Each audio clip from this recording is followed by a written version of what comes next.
പക്ഷേ വരുന്ന നിയമസഭാ തെരഞ്ഞെടുപ്പിൽ ക്രിസംഗികളുടെ വോട്ട് മുഴുവൻ കൂടുതലും യു ഡി എഫിലേക്ക് തന്നെ ഒഴുകും. കാരണം അവർക്ക് യഥാർത്ഥത്തിൽ, പുറമേ അവർ ക്രിസംഗികളാണെങ്കിലും അവർക്ക് യഥാർത്ഥത്തിൽ മനസ്സിലായിരിക്കുന്നു മോദി ഒരു വഞ്ചകനാണ്, അവരെ വഞ്ചിക്കുകയാണ്. അതിനുള്ള ഏറ്റവും വലിയ ഉദാഹരണമായിരുന്നു ഇവിടെ ഹിന്ദുത്വ വർഗീയവാദികൾ ക്രിസ്മസ് ദിനത്തോടനുബന്ധിച്ച് വ്യാപകമായ രീതിയിലുള്ള ആക്രമണങ്ങളാണ് വിവിധ സംസ്ഥാനങ്ങളിൽ നടത്തിയത്. അപലപിച്ചോ? മോഡി എവിടെയെങ്കിലും അപലപിച്ചോ? അതിന് പകരം അദ്ദേഹം ഒരു നാടകം കളിക്കുകയാണ് ചെയ്തത്. ഡൽഹിയിൽ ഈ ചർച്ചിൽ പോയിട്ട് അവിടെ പങ്കെടുത്തു. അത് യഥാർത്ഥത്തിൽ ലോകത്തിനോട് നൽകിയ മെസ്സേജാണ്, അല്ലാതെ ഈ വിഷയത്തിലുള്ള എന്തെങ്കിലും രീതിയിലുള്ള സങ്കടങ്ങളോ കാര്യങ്ങളോ ഒന്നുമല്ല. അതുകൊണ്ട് മോദി വഞ്ചകനാണ് എന്ന് ക്രിസംഗികൾ പോലും തിരിച്ചറിയുന്നു എന്നുള്ളതാണ് ചോദ്യം. അത് പുതിയൊരു തിരിച്ചറിവായിട്ട് അവർക്ക് വേണമെങ്കിൽ തോന്നാം, പക്ഷെ നമുക്കറിയാമായിരുന്നാണല്ലോ. കാരണം ഇന്ത്യയിൽ ഏത് കാലത്തൊക്കെ ക്രൈസ്തവർ ആക്രമിക്കപ്പെട്ടിട്ടുണ്ട്. ആരാണ് അവർ ആക്രമിച്ചേക്കുന്നത്? അവരാക്രമിച്ചിരിക്കുന്നത് RSSകാരാണ്, അതല്ലെങ്കിൽ ബജരംഗ് ദളാണ്, ഹിന്ദു തീവ്രവാദികളാണ് അവരാക്രമിച്ചിട്ടുള്ളത്. ഒരു വൈദികനെ ചുട്ടുകൊന്നു ജീവനോട്. അപ്പോൾ അത് സ്ഥിരമായി എവിടെയും എപ്പോഴും നടക്കും. അതിനുള്ള റീസൺ എന്ന് പറയുന്നത് ഇവർ ഇപ്പോഴും മതപരിവർത്തനത്തിന് പരിശ്രമിക്കുന്നു എന്നാണ് പറയുന്നത്. എവിടെയാണ് ഈ ക്രിസ്ത്യൻ മിഷണറിമാർ ഇപ്പോൾ ഇന്ത്യയിൽ പ്രവർത്തിക്കുന്നത്? അത് ആദിവാസികളുടെ ഇടയിലാണ്. ആദിവാസികളെ മനുഷ്യരായിട്ട് പരിഗണിക്കാൻ ബജരംഗ് ദളോ RSS തയ്യാറായിട്ടുണ്ടോ? ഇല്ല എന്നുള്ളതാണ്. അതുകൊണ്ടാണ് ആദിവാസികൾക്കിടക്ക് പലയിടങ്ങളിലും മാവോയിസ്റ്റുകളാണ് ശക്തി പ്രാപിച്ചിട്ടുള്ളത്. കാരണം ആദിവാസികളുടെ വീട്ടിൽ പെണ്ണുങ്ങൾക്ക് അവരുടെ മാനം കാക്കാനായിട്ട് കഴിഞ്ഞിട്ടുള്ളത് അവർ തോക്കെടുത്തപ്പോഴാണ്. അതുപോലെ തന്നെയാണ് മറ്റ് പല ഇടങ്ങളിലും ആദിവാസികൾക്ക് വലിയ തരത്തിലുള്ള സഹായങ്ങൾ ചെയ്യുന്നു. അവരെ പഠിപ്പിക്കാനായിട്ട് ശ്രമിക്കുന്നു, അവർക്ക് വൈദ്യസഹായം കൊടുക്കുന്നു. അതൊക്കെ മിഷണറിമാരാണ് ഇപ്പോഴും ചെയ്തിട്ടുണ്ട്. ഇങ്ങനെ ഈ രണ്ട് രീതിയിലാണ് ആദിവാസികളുടെ ഇടയ്ക്ക് സ്വാധീനിക്കുന്ന രണ്ട് സംഘടനകളെ നമ്മൾ കാണും. അവിടെ നമ്മളെന്താ RSSനെ കാണാത്ത? സേവാഭാരതിക്കാരെ കാണുന്നില്ല. ഇവർക്കൊക്കെ ഈ ജീവകാരുണ്യപരമായിട്ടുള്ള പ്രവർത്തനം നടത്തുന്നു എന്ന നിലയ്ക്ക് ഈ ആദിവാസികളുടെ ഇടയ്ക്ക് പ്രവർത്തനം നടത്താവുന്നതാണ്. കമ്മ്യൂണിസ്റ്റുകളുടെ തീവ്ര സ്വഭാവമുള്ള ആളുകളാണ് അവരെ സഹായിക്കുന്നത്. കാരണം എന്ന് വെച്ചാൽ അവിടെ ഈ പള്ളിയിലച്ഛൻ്റെ പോലെ പ്രസംഗിച്ചിട്ടോ പെരുമാറിയിട്ടോ കാര്യമില്ല. കാരണം ശത്രു ആയുധവുമായിട്ടാണ് ഈ ആദിവാസികൾ എന്ത് ചെയ്യുന്നത്? ആക്രമിച്ചുകൊണ്ടിരിക്കുന്നത്. അപ്പോൾ അതിന് തിരിച്ച് അക്രമം ആവശ്യമായിട്ട് വരും. അതുകൊണ്ട് അവർ തിരിച്ചാക്രമിക്കുകയാണ് ചെയ്യുന്നത്. അതുകൊണ്ടാണ് അവരുടെ ഇടയിൽ അവർക്ക് അംഗീകാരം കിട്ടി. പക്ഷേ നമുക്കറിയാം ആ അക്രമത്തിൻ്റെ രീതികൾ കൊണ്ടൊരിക്കലും സമൂഹത്തെ രക്ഷപ്പെടുത്തി മുന്നോട്ട് കൊണ്ടുപോകാനായിട്ട് കഴിയില്ലെന്നോ. അവർക്ക് താൽക്കാലികമായിട്ടുള്ള ആശ്വാസങ്ങൾ ഉണ്ടാക്കാൻ കഴിയും, ചിലപ്പോൾ അവരുടെ അഭിമാനം വീണ്ടെടുക്കാനായിട്ട് കഴിയും. എന്നതിനും ആ സമൂഹത്തെ വളർത്തി വികസിപ്പിച്ച് പുരോഗതിയിലേക്ക് കൊണ്ടുവരിക എന്ന് പറയുന്നതിൻ്റെ രീതി അതല്ല, വ്യത്യസ്തമാണ്. ആ വ്യത്യസ്തമായിട്ടുള്ള രീതിയിൽ പ്രവർത്തിക്കാനായിട്ടുള്ള സംവിധാനം ഇല്ലാത്തതിൻ്റെ ഫലമായിട്ടാണ് എപ്പോഴും അവരുടെ ഇടയിൽ ഈ മിഷണറി പ്രവർത്തനം, അതേപോലെ തന്നെ കമ്മ്യൂണിസ്റ്റ് തീവ്രവാദി പ്രവർത്തനമൊക്കെ നിലനിന്ന് പോകുന്നത്. ഗവൺമെൻറ് ശക്തമായിട്ടുള്ള ഇടപെടൽ എന്ന് പറഞ്ഞാൽ ഇവരെ പഠിപ്പിക്കാനും വളർത്താനും മുന്നോട്ട് കൊണ്ടുവരാനും നമ്മുടെ മുഖ്യധാര ജീവിതത്തിൻ്റെ ഭാഗമാക്കി മാറ്റാനും ഒക്കെ ശ്രമം നടന്നാൽ മാത്രമേ അത് മാറിപ്പോയുള്ളൂ, അല്ലെങ്കിൽ മാറില്ല. അപ്പോൾ ഇവിടെ ഒരു വിഷയം എന്താണെന്ന് വെച്ചാൽ ഇങ്ങനെ മിഷണറി പ്രവർത്തനം നടത്തുന്നവരെ സ്ഥിരമായി ആക്രമിക്കുന്ന സ്വഭാവം ബജരംഗ് ദൾ പോലെയുള്ളതായ സംവിധാനങ്ങൾക്കുണ്ട്. VHP ഇവരൊക്കെ എന്തിനാ വിരവിടുന്നത്? എന്തുകൊണ്ടാണ് നേരിട്ട് ഈ നരേന്ദ്രമോദിയുടെ BJP എന്ന് പറയുന്ന രാഷ്ട്രീയ സംഘടന ഈ അക്രമത്തിന് പോകാത്ത എന്താണെന്ന് വെച്ചാൽ അക്രമത്തിന് വേണ്ടി ഗുണ്ടകൾ തയ്യാറാക്കി വെച്ചിരിക്കുക. ആ ഗുണ്ടകളാണ് ബജരംഗ് ദളിൻ്റെ ഗുണ്ടകൾ എന്ന നിലയ്ക്ക് പ്രവർത്തിക്കുന്നത്. കാരണം അവർ കൈയൊഴിയും. നമുക്കറിയാം കുറേ കാലങ്ങൾക്ക് മുമ്പല്ലേ ഗൗരി ലങ്കേഷ് എന്ന് പറയുന്ന പത്രപ്രവർത്തകയുടെ വീട്ടിൽ അവരെ വാതിൽ മുട്ട് വിളിച്ച് പുറത്തു വന്ന് അവരെ കൊന്നുകളഞ്ഞു, വെടിവെച്ചു പോയി. എന്നിട്ട് പറഞ്ഞു മതേതരത്വം പ്രസംഗിക്കാനും അതേപോലെ തന്നെ ഞങ്ങളുടെ രാഷ്ട്രീയത്തിനെതിരെ പ്രവർത്തിക്കാനും ആര് തുനിഞ്ഞാലും അവർക്ക് ഇതേപോലെയുള്ള പാഠമായിരിക്കും കിട്ടാൻ പോകണമെന്ന് പറഞ്ഞ് അവരെയൊക്കെ ഭയപ്പെടുത്തി. അത് സ്ഥിരം നടന്നുകൊണ്ടിരിക്കുന്ന ഒരു പരിപാടിയാണ്. അപ്പോൾ ഈ സംഘപരിവാർ സംഘങ്ങളുടെ ഒരു ഗുണ്ടാ സംഘമാണ് ബജരംഗ് ദൾ എന്ന് പറയും. അവരാണ് പല സ്ഥലത്തും നടത്തുന്നത്. ഇപ്പോൾ ക്രിസ്മസ് കാലത്ത് പാലക്കാട് വ്യാപകമായിട്ട് അക്രമം നടത്തി. അല്ലെ, ഇപ്പൊ കത്തോലിക്ക സഭയുടെ മുഖപത്രം ഉം. ദീപിക ഇന്ന് എഡിറ്റോറിയൽ രേഖപ്പെടുത്തിയിട്ടുണ്ട്. അതിൽ പറയുന്നത് വർഗീയത വാനോളം നിവേദനം മാത്രം പോരാന്നാണ്. അവർ കണക്കുകൾ പറയുന്നത് 2024 മാത്രം ഇന്ത്യയിൽ ക്രൈസ്തവർക്കെതിരെ 834 ആക്രമണങ്ങളാണ് റിപ്പോർട്ട് ചെയ്യപ്പെട്ടുള്ളത്. ഈ വർഷം അത് 706 ആക്രമണങ്ങൾ ഉണ്ടായി എന്ന് സൂചിപ്പിക്കുന്നു. എന്നിട്ട് അവർ പറയുന്നത് ഹിന്ദുത്വ വർഗീയവാദികൾ പുറത്ത് ക്രിസ്മസ് അലങ്കോലമാക്കുകയും അക്രമം അഴിച്ചുവിടുകയും ചെയ്തപ്പോൾ പ്രധാനമന്ത്രി പള്ളിക്കുള്ളിൽ പ്രാർത്ഥിക്കാനെത്തിയത് ഈ രാജ്യത്തെ പൗരന്മാരെ കാണിക്കാനല്ല, ഒരുപക്ഷെ വിദേശ രാജ്യങ്ങളിലെ ഭരണാധികാരികളെ കാണിക്കാനും ആയിരിക്കാം.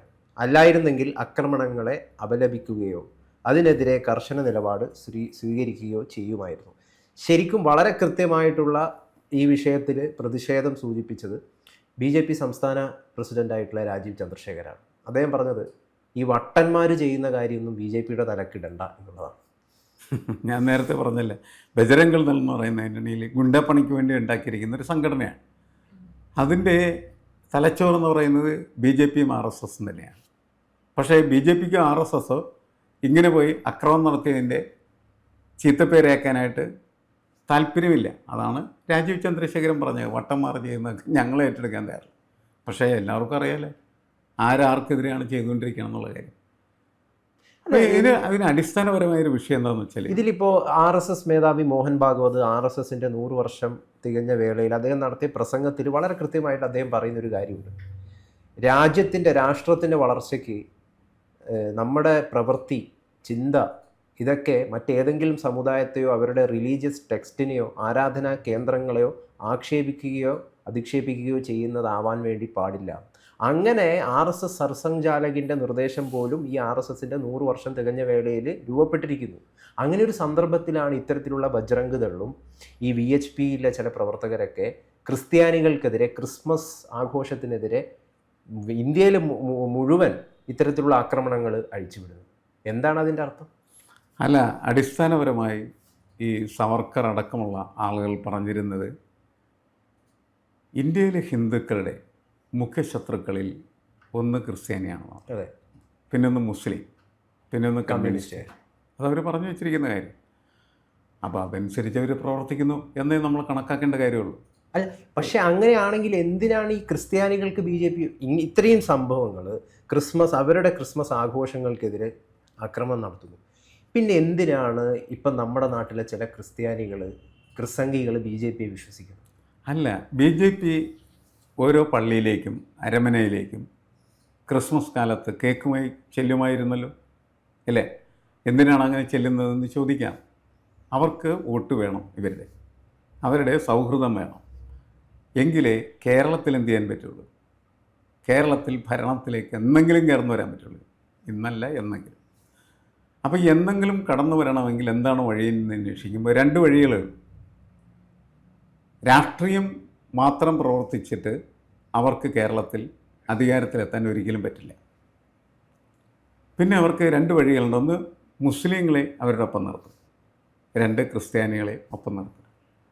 കേരളത്തിലെ BJPക്കാർക്ക് അത് ഇഷ്ടമാണ്, മുസ്ലിങ്ങളെയും ക്രിസ്ത്യാനികളും ഒപ്പം നിർത്തും. പക്ഷെ കേരളത്തിന് പുറത്തുള്ള ഒരിടത്തും ഒരു BJPക്കാരനത് ഇഷ്ടമല്ല. അവൻ്റെ ഒറിജിനൽ സ്വഭാവം അവൻ അവിടെ പ്രകടമാക്കുന്നു. ഇവിടെ അങ്ങനെ പ്രകടമാക്കാൻ പറ്റില്ല. അതുകൊണ്ട് അത് പ്രകടമാക്കുന്നില്ല. അതായത് വേഷപ്രച്ഛന്നമാണ് നമ്മുടെ രാഷ്ട്രീയം. അതായത് നമ്മുടെ പ്രതിപക്ഷ നേതാവ് പറഞ്ഞത് ശരിയാണെന്ന് തോന്നുന്നു. ആട്ടിൻ തോലിട്ട ചെന്നായ്ക്കൾ, അതാണോ കറക്റ്റ്? അല്ല, അത് ഓരോരുത്തർക്കും ഓരോരുത്തരുടെ രീതിയിൽ വ്യാഖ്യാനിക്കാം. പ്രതിപക്ഷ നേതാവിന് അങ്ങനെ പറയാം. നമ്മളതിനെ എതിർക്കുകയോ അനുകൂലിക്കുകയോ ചെയ്യേണ്ട കാര്യമില്ല. അത് അദ്ദേഹത്തിൻ്റെ ഒരു ഭാഷ. പക്ഷെ ബേസിക് ആയിട്ടുള്ള പ്രശ്നം എന്താണെന്ന് വെച്ചാൽ, ക്രിസ്ത്യാനിയെ ഈ RSS സ്നേഹിക്കുന്നുണ്ടോ എന്നുള്ളതാണ്. ഇല്ല. അതിൻ്റെ കാരണം എന്ന് വെച്ചാൽ അതിന് രാഷ്ട്രീയമായ കൃത്യമായ കാരണമുണ്ട്. അവർ വിദേശികളാണ്. അല്ല, ഈ MS രണ്ടാമത്തെ സർസംഘചാലക് MS ഗോൾവാൾക്കർ, അദ്ദേഹത്തിൻ്റെ ഈ വിചാരധാര ബെഞ്ച് ഓഫ് തോട്ട്സിലാണ് ഈ കാര്യം പറഞ്ഞിരിക്കുന്നത്. മുസ്ലിങ്ങൾ, ക്രിസ്ത്യാനികൾ, കമ്മ്യൂണിസ്റ്റുകാർ അവർ ഇൻറ്റേർണൽ ത്രെറ്റ്സ് ആണ്, ആഭ്യന്തര ശത്രുക്കളാണ്. കാരണം അവരുടെ മതപരവും സാംസ്കാരികപരവുമായിട്ടുള്ള കൂറ് ഈ നാട്ടിനോടല്ല, വൈദേശികമാണ് എന്നാണ് പറഞ്ഞിരിക്കുന്നത്. അതെ, അതാണ് പ്രശ്നം. അതാണ് അടിസ്ഥാന വിഷയം. ക്രിസ്ത്യാനിയുടെ ഈ വൈദേശികമായ കൂറ് ക്രിസ്ത്യാനിക്ക് ഒരിക്കലും മാറ്റാനായിട്ട് പറ്റില്ല എന്ന് അവർ വിശ്വസിക്കുന്നു.